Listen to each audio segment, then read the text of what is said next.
Destilé, meine Damen und Herren, ich bin Sonam Hamo und herzlich willkommen zu Tibet diese Woche, den wöchentlichen Nachrichten dieser Woche zu Tibet, seine Heiligkeit im Dalai Lama und der tibetischen Zentralverwaltung. Schauen wir uns als erstes die Schlagzeilen an. Seine Heiligkeit der Dalai Lama und die CTA kondolieren zum Ableben von Prinz Philipp, dem Herzog von Edinburgh. Seine Heiligkeit der Dalai Lama bekräftigt seine Verpflichtung, die Einheit der Menschheit zu fördern.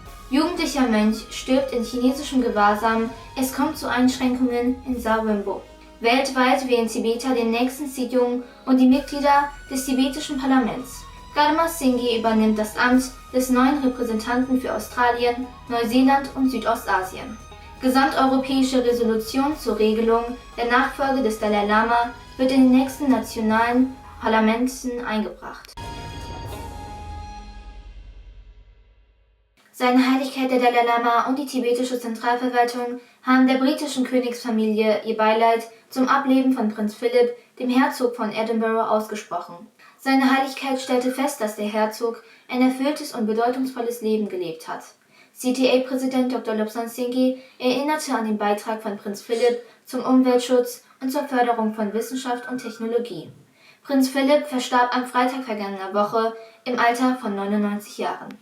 In seiner Rede als Gast des französischen Programms Be the Love und des kanadischen One Better World Collective sprach das tibetische spirituelle Oberhaupt über sein Engagement, ein breiteres Bewusstsein für die Einheit der Menschheit zu fördern. Indem er sein eigenes Beispiel gab, gestand seine Heiligkeit, dass er sich damals in Tibet nur um die Tibeter kümmerte und erst nachdem er ins Exil kam, erkannte seine Heiligkeit, dass Menschen aus der ganzen Welt in Menschsein gleich sind. Seine Heiligkeit der Dalai Lama nahm am Montag dieser Woche von seiner Residenz aus an dem Programm teil. And the reality, now we have to live together on this planet. Now time come, we should think about humanity, about world. No longer talking my nation, like that. Nach dem Tod des tibetischen Mönchs Denzin Nyima aufgrund von Folter durch die chinesische Polizei am 19. Januar haben die chinesischen Behörden Operationen durchgeführt, um die Tibeter in Sawinbo einzuschüchtern, einschließlich einer Parade der Polizei durch die Stadt Sawinbo und einer Säuberungsaktion, um die Bilder seiner Heiligkeit des Dalai Lama zu beschlagnahmen. Denzin Nyima alias Dame starb an den Verletzungen, die er erlitten hatte, nachdem er von den chinesischen Behörden schwer geschlagen und gefoltert worden war, weil er zusammen mit 3 anderen Mönchen am 7. November 2019 in Sawinbo im Landkreis Silchul des autonomen Bezirks Gatsé in Tibets traditioneller Provinz Kham an einem friedlichen Protest teilgenommen hatte. Nach dem Tod des Mönchs Denzin Nyima posteten mehrere lokale Tibeter Solidaritäts- und Beileidsbekundungen auf ihren WeChat Moments. Gleichzeitig traf eine Gruppe der chinesischen Armee in Wimbo ein, die dann mehrere lokale Tibeter für mehrere Tage festhielt und verhörte.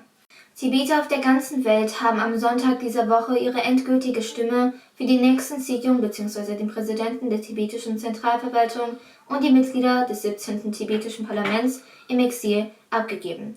Da sich etwa 83.000 tibetische Flüchtlinge, die über 26 Länder verstreut sind, für die Wahl registriert haben, sieht Sejong Dr. Lobsang Singhi das Ereignis als eine direkte Botschaft an Peking, dass die Tibeter im Exil unter der Führung seiner Heiligkeit des Dalai Lama als Geschenk der Demokratie aktiv leben. We are sending a message directly to Beijing that there is no democracy in China and Tibetans in Tibet don't enjoy freedom, but under the great leadership of His Holiness Dalai Lama, we in exiles have been given this gift of democracy. So today is a proud day where Tibetans all over the world come together to celebrate and participate and embrace democracy. An diesem Tag gaben zahlreiche Tibeter, die in verschiedenen Teilen der Welt leben, darunter Indien, Japan, Belgien, die Niederlande, Frankreich, Spanien, Russland, die Schweiz, Liechtenstein, Deutschland, Österreich und Italien, ihre Stimmen für die letzte Runde der tibetischen Parlamentswahlen 2021 ab. Die offiziellen Wahlergebnisse werden am 14. Mai bekannt gegeben. Dies ist die 3. Direktwahl der tibetischen Führung seit der vollständigen Übertragung der politischen Autorität im Jahr 2011 durch seine Heiligkeit der Dalai Lama an die demokratisch gewählte Führung. Der Repräsentant Garma Singh für Australien, Neuseeland und Südostasien hat am Mittwoch dieser Woche in einer Zeremonie offiziell das Amt vom scheidenden Repräsentanten Thakpa Chökko übernommen. Der kurzen Zeremonie wohnten auch andere Vorstandsmitglieder des Tibet-Informationsbüro bei. Repräsentant Garma Singh war der frühere Sekretär des Bildungsministeriums, während der scheidende Repräsentant Thakpa Chökko zum neuen Sekretär des Ministeriums für Religion und Kultur der zentralen tibetischen Verwaltung ernannt wurde.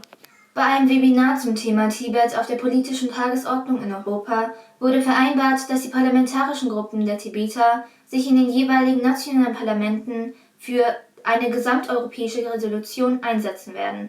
Die Diskussion fand am Freitag vergangener Woche statt, mit Rednern wie Miklos Peksa, Mitglied des Europäischen Parlaments und Vorsitzender der Tibet Interest Group im Europäischen Parlament, und Isabel Santos, ebenfalls Mitglied des Europäischen Parlaments und der Tibet Interest Group, dem Repräsentanten Tashi Phuntsho vom Tibet-Büro in Brüssel und Herrn Vincent Metten, EU Policy Director von International Campaign for Tibet in Brüssel.